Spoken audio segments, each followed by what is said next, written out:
Okay, so these are some quick thoughts about air sealing, and I had a little bit of a situation with a conduit that was coming through the wall, and it kind of landed in a bad spot.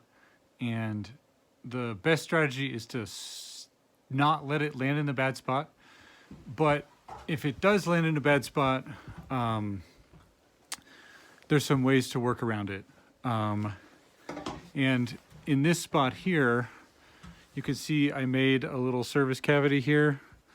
So my wall assembly is 2x4 with mineral wool.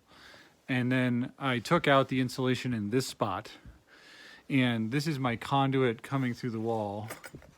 You can see here I have this little connector on it. And there's the conduit. And it's really close to the stud. Like, I have about 1/4 of an inch. And I can't really get other sealing details around it really good. So what I'm going to do is I made this cavity that goes all the way back here, and then I'm going to fire caulk around this conduit. It's really tight through this gypsum. The hole's really tight and clean. It's not like somebody hit it with a hammer and put a conduit through. But I'm still going to fire caulk it, and then that fire caulk is going to seal to this membrane and to this fabric tape.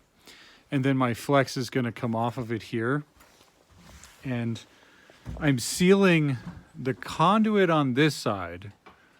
So the conduit is sealed on this side. And then outside, this conduit runs outside to an outside light outside the door.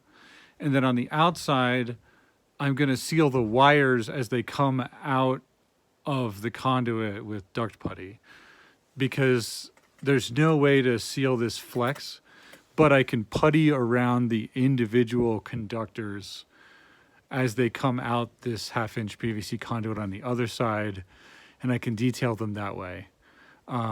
So my air seal's a little bit on this side and a little bit on that side. If I just had a piece of Romex going through the wall, and it didn't land really close to a stud like this, you could just use a neoprene little, let's see. I don't even know what it's called. Let's look at it. You could use this thing right here, and you could seal the Romex. But this job is going to be all in MC and conduit, and so I have some different challenges. And this is just one of them. This is like one of my first spots where I had to get on it really soon up there before the framing got in the way and other stuff. Like the barrier had to go in before this framing got on top of it and stuff like that, because it'll be impossible to air seal it and maintain a good barrier if the framing goes in first. So strategies like that, getting it in behind the framing before the framing gets ahead of you. This is another penetration that's similar. This is for a ERV. And again, the framing was coming in, and it was going to get hard to get to places like this, like up in there. So I got ahead of it, and I got that taped up and sealed up, at least to where I can reach it in the future. And this is a similar strategy.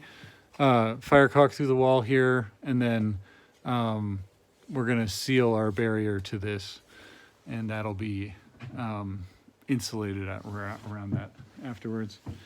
And that's for this ERV here. It's a Zender 160. Anyway, yeah, so I hope that's cool. If you're doing an air barrier and you know, you're trying to not have to do a lot of complicated taping, it's best to get your conduit away from stuff so that you can use a simple thing instead of having to do this. I am going to insulate it later. That's the piece of insulation right there. And I'm just going to pop that in that hole and get it around the conduit real nice. And my flex will come out. and then get on top of the barrier. And so that's what I'm doing today. Thanks. Bye.